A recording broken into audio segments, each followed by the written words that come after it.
Orient bell tiles studio से आप देख रहे हैं एबीपी न्यूज। नमस्कार, मैं हूं आपके साथ शीरीन। आप देख रहे हैं न्यूज 10। राजस्थान के जयपुर में जेसीबी मशीनों के ऑफिस में भीषण आग लग गई। आग की लपटें ऐसी थी जिन्हें देखकर पूरे इलाके में दहशत फैल गई। हालांकि इस अग्निकांड में कोई जनहानि नहीं हुई।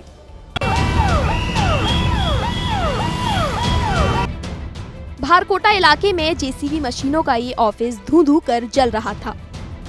ऑफिस की छत लपटों में घिरी थी और आसमान काले रंग के धुएं के गुबार में समा रहा था। कुछ ही देर में पूरा ऑफिस आग की लपटों में घिर गया। वैसे तो ये आग दोपहर के वक्त लगी थी, लेकिन लपटों का तांडव देर शाम तक जारी रहा। जिस वक्त ये अग्निकांड हुआ उस वक्त ऑफिस में कई कर्मचारी मौजूद थे जो तुरंत बाहर निकल आए। बताया जा रहा है कि ये आग शॉर्ट सर्किट की वजह से लगी थी। राजस्थान के डूंगरपुर में आज जिला स्तरीय दिशा की बैठक आयोजित हुई, लेकिन इस बैठक में 2 सांसदों की ऐसी भिड़ंत हुई जिसकी चर्चा पूरे प्रदेश भर में होने लगी। बैठक की अध्यक्षता डूंगरपुर बांसवाड़ा सीट से भारत आदिवासी पार्टी के सांसद राजकुमार रोत कर रहे थे और उदयपुर से बीजेपी के सांसद मुन्ना लाल रावत ठीक बगल में कुर्सी पर बैठे थे। तभी किसी बात को लेकर दोनों में बहस शुरू हो गई। तुम बताओ कि क्या चले, कैसे चले? तुम क्या होता है? कैसे बात कर रहे हो? बात बढ़ी तो बीजेपी सांसद ने अपने पैर से जूता निकालने की कोशिश की, लेकिन तभी सुरक्षा कर्मियों ने बीच बचाव करना शुरू कर दिया। तुम क्या होता है? आज बखड़ा करने कैसा होता है? बखड़ा करने आए यहाँ पर? तुम क्या होता है? इस बैठक में कई विधायक भी मौजूद थे जिनके सामने ये बवाल होता रहा। मैं आम करके बात कर रहा हूँ। जब गवर्नमेंट का ऑर्डर है तो गवर्नमेंट के ऑर्डर से बैठक होगी। बहस के बाद दोनों सांसद अपनी कुर्सी पर बैठ गए, लेकिन बवाल खत्म नहीं हुआ और विधायक इसमें कूद पड़े। लड़ाई करनी हो तो बाहर आ जाना। बाहर क्या जाना? राजकुमार रोत के समर्थक ने बाहर निकलने की बात कही तो बीजेपी सांसद भड़क गए। संविधान के अंतर्गत ऑर्डर जारी किया हुआ, धमकी कैसे दे सकता? बाहर आ जाओ। कौन धमकी दे रहा है? आपको कान बह रहा है क्या? राजकुमार रोत लगातार ये कहते जा रहे थे कि बीजेपी के सांसद बैठक में सिर्फ झगड़ा करने के लिए आए हैं। तुम्हारी मत बोलिए, इज्जत से बोलिए। क्या होते? तुम क्या होता है? उद्देश्य से आए कि बखड़ा करें। काफी देर तक बैठक में इसी तरह हंगामा चलता रहा और सुरक्षा कर्मी सोचते रहे कि आखिरकार ये कैसे नेता हैं जिनकी सुरक्षा में वो लगे हुए हैं। यूपी के मुख्यमंत्री योगी आदित्यनाथ जब भी रवि किशन को अपने साथ मंच पर देखते हैं तो कई बार ऐसा होता है कि उन पर चुटीला अंदाज उनका देखने को मिलता है, तंज कस देते हैं। इस बार फिर से ऐसा ही हुआ और इसका वीडियो वायरल हो गया। सीएम योगी गोरखपुर में खेल स्पर्धा के विजेताओं को पुरस्कार वितरित करने पहुंचे थे। मंच पर गोरखपुर से सांसद रवि किशन और कैबिनेट मंत्री संजय निषाद भी थे, लेकिन जब योगी भाषण देने पहुंचे तो रवि किशन पर तंज कस दिया। इस भीषण शीतलहरी में कुश्ती वहां हो रही थी और पसीना रवि किशन को यहाँ मंच पे हो रहा था। सीएम योगी सिर्फ यही नहीं रुके, उन्होंने संजय निषाद की भी चुटकी ली। सामान्य रूप से अगर ठंडी होती और हम रवि किशन से कहते कि गोरखपुर में कहीं निकलना है कार्यक्रम में, जाते क्या हो घर से बाहर? नहीं निकलते। संजय निषाद भी नहीं निकलते। और तो दोनों की जोड़ी आज मिल गई, कहीं खाने पे मिले होंगे तो वहीं से दोनों साथ साथ चले आए। अब सीएम योगी का ये बयान वायरल हो रहा है। यूपी के रामपुर से सड़क हादसे का एक ऐसा वीडियो सामने आया जिसे देखकर कलेजा सिहर उठेगा। इस भीषण हादसे में एक शख्स की जान चली गई क्योंकि लकड़ी का बुरादा और टुकड़ों से भरा एक ट्रक वहां से गुजर रही एक बुलेरो पर पलट गया। हादसे के बाद ट्रक में भरा बुरादा और टुकड़े चारों तरफ बिखर गए, जबकि ट्रक के नीचे दबने से बुलेरो पूरी तरह पिचक गई। यह हादसा तब हुआ जब बुलेरो के ड्राइवर ने दूसरी तरफ जाने के लिए अपनी गाड़ी को मोड़ा। ठीक उसी समय पीछे से एक ट्रक आया। हालांकि ट्रक ड्राइवर ने बचाने की पूरी कोशिश की, लेकिन ट्रक डिवाइडर से टकराया और पलट गया, जिसकी चपेट में बुलेरो आ गई, जबकि पास ही में खड़ा एक बाइक सवार काफी दूर जाकर गिरा। इस हादसे के बाद वहां पर अफरा तफरी मच गई, क्योंकि ट्रक के नीचे बोलेरो दबी हुई थी और ड्राइवर उसके अंदर ही फंसा हुआ था। कुछ लोगों ने तो यह भी दावा किया कि उस गाड़ी के अंदर 4 से 5 लोग थे जो दब गए, जिसके बाद वहां मौजूद लोग खुद ही राहत बचाव के काम में जुट गए। चूंकि लकड़ी का बुरादा चारों तरफ फैला था, उसके नीचे बुलेरो दबी हुई थी। ऐसे में लोगों ने हाथ से ही बुरादा हटाना शुरू कर दिया। कुछ देर बाद पुलिस भी मौके पर पहुंच गई और रेस्क्यू का काम तेज किया गया। इस दौरान वहां भारी जाम लग गया। बाद में जेसीबी की मदद से ट्रक को हटाया गया, लेकिन इस हादसे में बोलेरो ड्राइवर की मौत हो गई। यूपी के वाराणसी में उस वक्त बड़ा हंगामा खड़ा हो गया जब एक फॉर्च्यूनर कार करीब 700 मीटर तक एक बाइक को घसीटती हुई चली गई। पुलिस ने मौके पर पहुंचकर किसी तरह इस मामले को सुलझाया। भले ही फॉर्च्यूनर भी आगे से टूट गई, लेकिन कार सवार ने बाइक को घसीटना नहीं छोड़ा। बनारस के सबसे व्यस्त चौराहे अर्दली बाजार में लोगों के सामने कार सवार का तांडव यूं ही चलता रहा। बताया जा रहा है कि ये कार पड़ोसी जिले चंदौली के किसी ब्लॉक प्रमुख की है। मौके पर भीड़ लग गई, बवाल मच गया, जाम लग गया। लोगों ने भी कार का हाल बिगाड़ने की पूरी कोशिश की। सूचना पर पुलिस पहुंची और आक्रोशित लोगों को समझाने की कोशिश शुरू हुई। किसी का लड़का हो, चाहे वो किसी नेता का हो, पुलिस वाले का हो, कार्रवाई हो। परेशान जब तक कार्रवाई नहीं होगी पहले हटोगे तभी तो कार्रवाई होगी। पुलिस के समझाने पर जाम खुला, जिसके बाद बाजार ने राहत की सांस ली। जानकारी के मुताबिक फॉर्च्यूनर कार सवार और बाइक सवार की बाद में सुलह भी हो गई। देश में पिछले कुछ महीनों में सांप्रदायिक घटनाएं बढ़ी हैं। इसी बीच गाजियाबाद के शालीमार गार्डन में हिंदुओं को तलवारें और फरसे बांटे गए। हैरानी की बात यह है कि सब कुछ खुलेआम हुआ। वीर बजरंगे। हिंदू रक्षा दल के कार्यकर्ताओं ने धार्मिक नारे लगाए और फिर घर घर जाकर हिंदुओं को तलवारें दी। ये अपनी बहन बेटी की सुरक्षा के लिए अगर बांग्लादेश जैसी स्थिति पैदा होती है, धर्मियों को अपनी सुरक्षा है। तो शस्त्र वितरण कार्यक्रम में दूसरे समुदाय के लिए आपत्तिजनक टिप्पणियां भी की गई। ये सनातन धर्म की रक्षा के लिए है। अरे नहीं है मारने के लिए। हिंदू रक्षा दल के कार्यकर्ताओं ने कहा कि सभी हिंदू अपनी सुरक्षा खुद करें, क्योंकि मुसीबत पड़ने पर बचाने कोई नहीं आता। आपकी बहन बेटे को बचाने के लिए कोई सरकार का नुमाइंदा या हिंदू रक्षा नुमाइंदा बाद में आएगा, पहले आपको स्वयं खड़ा होना पड़ेगा। ये हम मैसेज देना चाह रहे हैं। गाजियाबाद में हुए खुले शस्त्र वितरण कार्यक्रम पर अब सवाल खड़े हो रहे हैं। सवाल है कि खुलेआम तलवार बांटने की इजाजत किससे ली गई? क्या कानून खुलेआम शस्त्र बांटने की इजाजत देता है? जम्मू कश्मीर के पुंछ में एक सब इंस्पेक्टर को रील बनाने का शौक भारी पड़ गया। सब इंस्पेक्टर को चलती गाड़ी पर खड़े होकर रील बनाने के मामले में सस्पेंड कर दिया गया है, क्योंकि आरोप है कि मुगल रोड पर तैनात सब इंस्पेक्टर गुलशेराज ने सरकारी गाड़ी का इस्तेमाल कर रील बनाई। सामने आई वीडियो में एसआई गुलशेराज बर्फ से ढकी सड़क पर चलती कार के फुटबोर्ड पर खड़े होकर पोज देते दिखाई दिए। ये घटना पीर की गली के पास मुगल रोड की बताई गई, जहां बर्फबारी की वजह से सड़कों पर बर्फ की चादर जमी थी और ऐसे में हादसा होने का खतरा था। और यही वजह रही कि रील बनाने वाले सब इंस्पेक्टर गुलशेराज को तत्काल ट्रैफिक पुलिस लाइन्स रिपोर्ट करने का निर्देश दिया गया। कांग्रेस के अंदर दिग्विजय सिंह के बयान को लेकर सियासी बवाल खड़ा हो गया है। कुछ नेता दिग्विजय सिंह से सहमत हैं तो कुछ उनके विरोध में बयान दे रहे हैं। इस बीच राहुल गांधी ने मजाकिया अंदाज में जो कहा वो कई इशारे भी करता है। रविवार को कांग्रेस का 140वां स्थापना दिवस था। इस कार्यक्रम में दिग्विजय सिंह भी पहुंचे थे। कार्यक्रम के बाद सभी बड़े नेता नाश्ता करने के लिए एक जगह पहुंचे थे और सूत्र बता रहे हैं कि यहीं पर दिग्विजय सिंह का राहुल गांधी से सामना हुआ। इस दौरान राहुल गांधी ने मजाकिया अंदाज में कहा, आपने तो कल काम अच्छा कर दिया। इसके बाद एक दूसरे सांसद ने चुटकीले अंदाज में कहा, दिग्विजय सिंह साहब बदमाशी कर गए। इस पर राहुल गांधी ने हंसते हुए सांसद के समर्थन में कहा, बिल्कुल सही कहा, दिग्विजय सिंह जी बदमाशी कर गए। सूत्र बता रहे हैं कि राहुल गांधी ने दिग्विजय सिंह को सख्त नसीहत दी है और कहा है कि उन्हें जो भी बात रखनी हो पार्टी के मंच पर रखें, न कि सोशल मीडिया पर।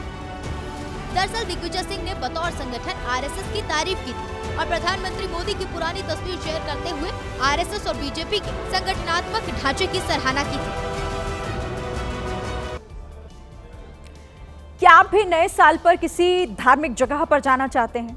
अगर आपने प्लान बना लिया है तो ये रिपोर्ट जरूर देखिएगा। काशी, अयोध्या, उज्जैन, वृंदावन, हर जगह इस वक्त श्रद्धालुओं की भीड़ ही भीड़ है।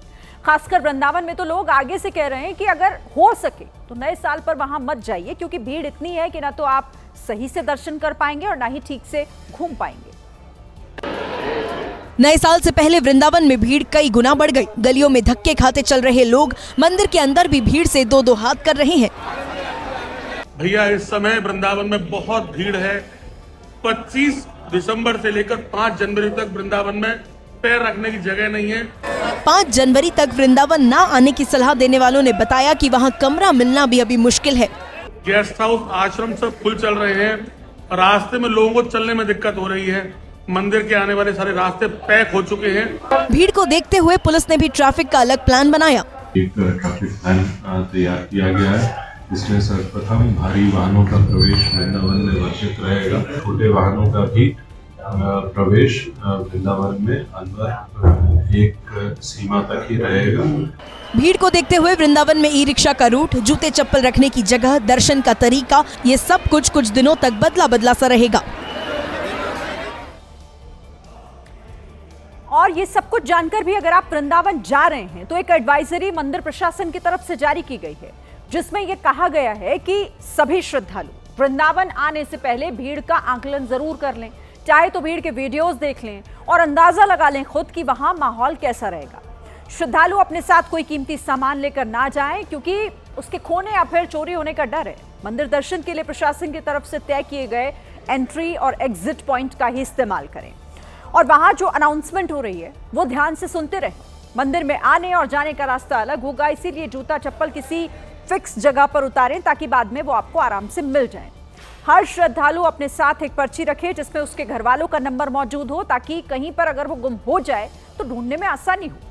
एक बार फिर से हिदायत दी गई कि अगर कोई बुजुर्ग हैं, बीमार हैं या छोटा बच्चा साथ में है तो फिर अभी कुछ दिन वृंदावन ना जाएं तो बेहतर होगा। पश्चिम बंगाल के मुर्शिदाबाद में कथित बाबरी की नींव रखने वाले हुमायूं कबीर के बेटे की गिरफ्तारी पर सियासत तेज हो गई है। इस मुद्दे पर बंगाल के बीजेपी नेता हुमायूं कबीर के समर्थन में उतर आए हैं। मारपीट के मामले में रविवार को हुमायूं कबीर के बेटे को गिरफ्तार किया गया था। गुलाम नबी आजाद उर्फ रॉबिन पर पिता हुमायूं कबीर के निजी सुरक्षा अधिकारी जुमा खान से मारपीट का आरोप है। गिरफ्तारी के बाद हुमायूं कबीर ने ममता सरकार पर हमला बोला। गलत काम नहीं किया, मैं तो मस्जिद बनाया, इसीलिए गुस्सा आया उनका। ममता बनर्जी को जो गुस्सा आया तो उनका पुलिस मेरा खिलाफ ही तो काम करेगी। हुमायूं के बेटे गुलाम नबी आजाद की गिरफ्तारी पर बीजेपी ने सवाल उठाते हुए कहा, मुख्यमंत्री की बुआ भतीजे की जोड़ी के नाम पर पूरे राज्य में अधिकारियों का गलत इस्तेमाल किया जा रहा है। ওখানেও যেটা করেছে পুলিশ রাজ, তবে হুমায়ুন কবিরই বলতে পারবে, কিন্তু গোটা রাজ্যে যে এনাদের ইসি ভাইপোর বিরুদ্ধে যে কথা বলবে পুলিশকে লেলিয়ে দেবে। राजस्थान के बाड़मेर में उस वक्त सनसनी फैल गई जब चोरों ने बीती रात एक मंदिर में बड़ी वारदात को अंजाम दिया। चोर आभूषण और दान पेटी में रखे हुए नकदी पर हाथ साफ कर फरार हो गए। चोर चेहरे पर नकाब ओढ़कर आए और आते ही अपने काम में जुट गए। इन 3 चोरों को पता था कि मंदिर में सीसीटीवी लगा है, लेकिन उनकी हरकतों को देख एक बार भी नहीं लगा कि उनको किसी का खौफ है।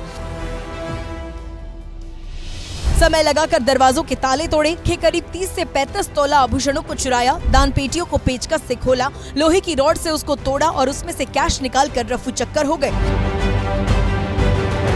चोरी की इस घटना का पता तब चला जब श्रद्धालु सुबह मंदिर दर्शन के लिए पहुंचे। सूचना पर पहुंची पुलिस ने जांच शुरू कर दी है। बताया जा रहा है कि माजीसा मंदिर में प्राण प्रतिष्ठा पिछले ही साल हुई थी। अभी तक एक बार भी दान पेटी को खोला तक नहीं गया। अब चोर कितना कैश लेकर भागे हैं, इसकी भी जानकारी किसी को नहीं है। साउथ के सुपरस्टार और तमिलगा वेट्री कज़गम पार्टी के प्रेसिडेंट यानी थलापति विजयी चेन्नई एयरपोर्ट पर अचानक लड़खड़ा कर गिर पड़े और ये तब हुआ जब विजय मलेशिया से चेन्नई लौटे। लेकिन एयरपोर्ट से निकलने के बाद जैसे ही वो अपनी गाड़ी में बैठने के लिए आगे बढ़े, फिसल कर गिर पड़े। दरअसल अपने चहेते सुपरस्टार की एक झलक पाने के लिए एयरपोर्ट के बाहर फैंस की भारी भीड़ जुटी हुई थी।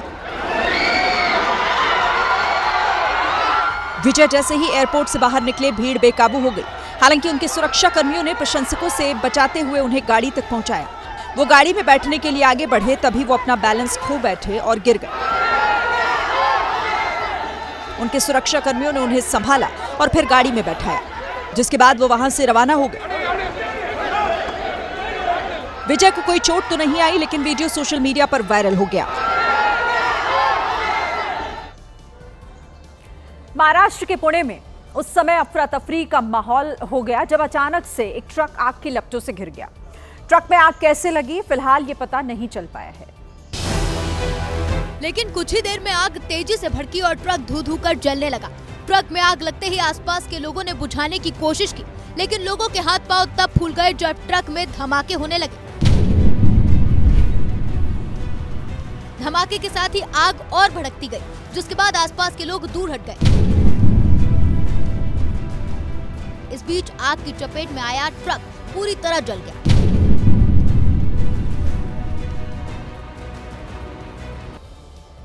देखिए, राजस्थान में पिछले कई दिनों से अरावली बचाने के लिए सैकड़ों की संख्या में लोग सड़कों पर हैं। वहीं इस बीच राजस्थान सरकार के मंत्री और बीजेपी सांसद मेले में झूला झूलते और सीटी बजाते नजर आए तो तपिश बढ़ गई।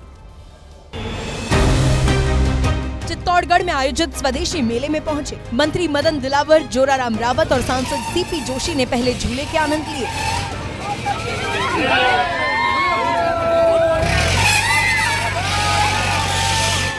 फिर किसी बच्चे की तरह मेले में बिक रही सीटियां बजाने लगे। राजस्थान सरकार के दोनों मंत्री और सांसद ने न सिर्फ सीटी बजाई बल्कि ऐसा करते हुए वीडियो भी बनवाया, जो कि सामने आया तो सोशल मीडिया पर नई बहस चल निकली। कई यूजर्स ने तंज किया कि बीजेपी के नेता सिर्फ अरावली पर चिंता जाहिर कर सकते हैं लेकिन कुछ कर नहीं सकते, इसलिए मेले में सीटी बजा रहे हैं।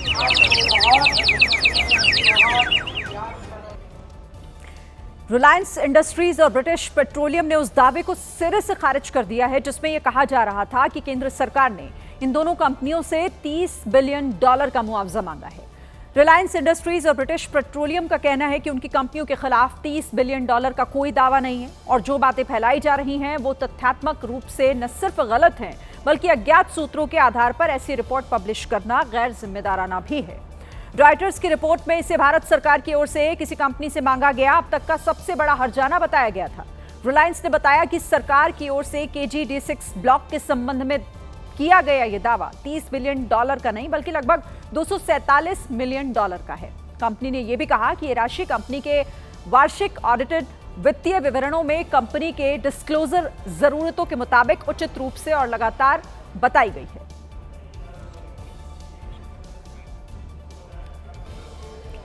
आंध्र प्रदेश के अनकापल्ली जिले में उस वक्त अफरा तफरी मच गई जब एलमचिली रेलवे स्टेशन पर टाटा नगर एर्नाकुलम एक्सप्रेस ट्रेन की एसी बोगी में अचानक से आग लग गई। हादसे में एक व्यक्ति की मौत हुई है। आग ट्रेन के B1 कोच में लगी और देखते ही देखते पूरा कोच आग के हवाले हो गया। आग की लपटें ऐसी जिसको देखकर ही डर से लोग कांप जाए। चश्मदीदों के मुताबिक पहले आग B1 में लगी और उसकी लपटें M2 कोच तक भी पहुंच गई। आग लगते ही लोगों ने ट्रेन की चेन खींची और कोच से बाहर निकलकर अपनी जान बचाई, लेकिन इस दौरान चंद्रशेखर सुंदरम नाम के यात्री आग में झुलस गए और उनकी जान चली गई। हादसे की जानकारी मिलने पर फायर ब्रिगेड की टीम मौके पर पहुंची, जिसने पहले आग की चपेट में आई बोगियों को बाकी कोच से अलग किया, जो कि पूरी तरह जलकर खाक हो चुका था। एसी कोच में आग कैसे भड़की, फिलहाल इसकी जांच जारी है। मध्य प्रदेश के अशोकनगर में सट्टा किंग आजाद खान के होटल आजाद पैलेस पर आज प्रशासन का बुलडोजर जमकर गरजा। इस दौरान पुलिस की भारी फोर्स भी वहां मौजूद रही। सट्टा किंग आजाद खान के पैलेस पर बुलडोजर का प्रवेश हो गया। आलीशान फार्म हाउस जमींदोज होने के बाद अब बारी आजाद खान के होटल की थी। 2 बुलडोजर और 1 हैवी क्रेन कार्रवाई के लिए सुबह करीब 9 बजे होटल पहुंचे और 3 मंजिला होटल के अगले और पिछले हिस्से पर जेसीबी चलना शुरू हुआ। देखते ही देखते पूरा होटल मलबे में तब्दील हो गया। कार्रवाई निर्माण के दौरान नियमों का पालन न करने की वजह से अंजाम दी गई। आपको बता दें कि ऑनलाइन सट्टा सरगना आजाद खान आत्महत्या के लिए उकसाने के मामले में पहले से ही जेल में बंद है। होटल गिराने से पहले आसपास की सभी दुकानों को बंद करवाया गया। गलियों पर भी बैरिकेड लगाकर आवाजाही बंद की गई, लेकिन फिर भी आजाद खान के काले साम्राज्य का अंत अपनी आंखों के सामने देखने के लिए भारी भीड़ जमा हो गई। कार्रवाई के दौरान इलाके में 100 से ज्यादा पुलिस जवान तैनात रहे। ड्रोन से भी पूरी प्रक्रिया की रिकॉर्डिंग की गई।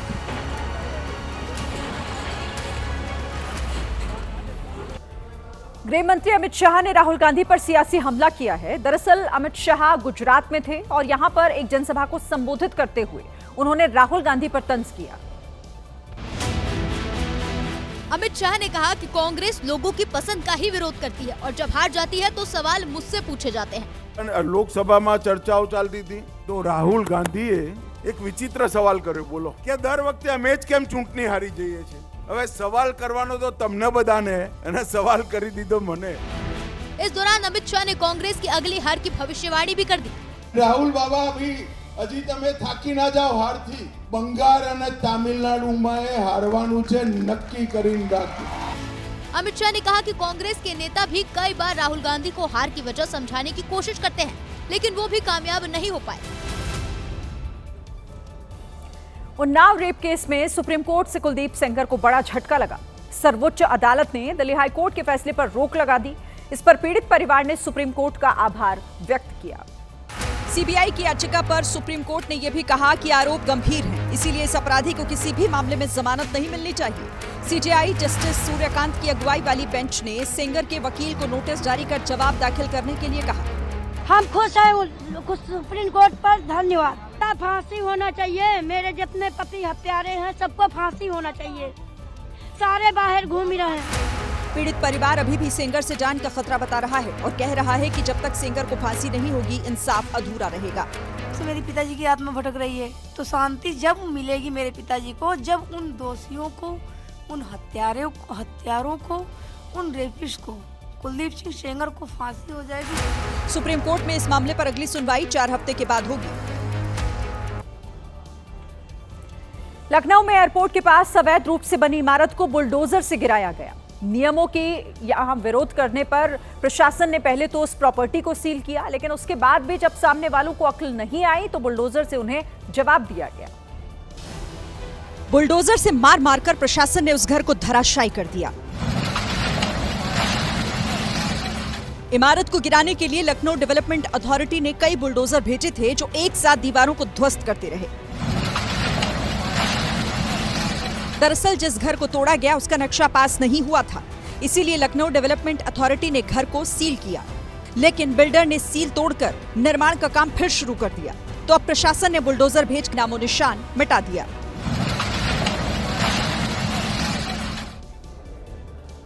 योगी फोर्स की तरह मध्य प्रदेश के सीएम मोहन यादव की पुलिस भी अपराधियों पर कहर बनकर टूटी। भोपाल में एक साथ जब 400 पुलिस वाले निकले तो अपराधियों में हड़कंप मच गया। इन पुलिस वालों के निशाने पर था अमर कॉलोनी स्थित ईरानी डेरा, जहां अलग अलग राज्यों से फरार अपराधी छिपे हुए थे। पुलिस ने पूरे इलाके को घेर लिया और अपराधियों की धरपकड़ शुरू कर दी, लेकिन आरोप है कि इस दौरान कुछ महिलाओं ने पुलिस पर पथराव किया, जिसमें 2 पुलिस वाले घायल हो गए।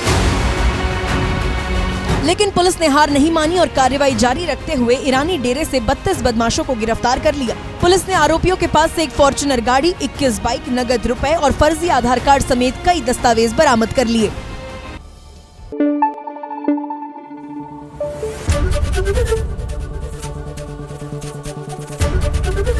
एबीपी न्यूज आपको रखे आगे।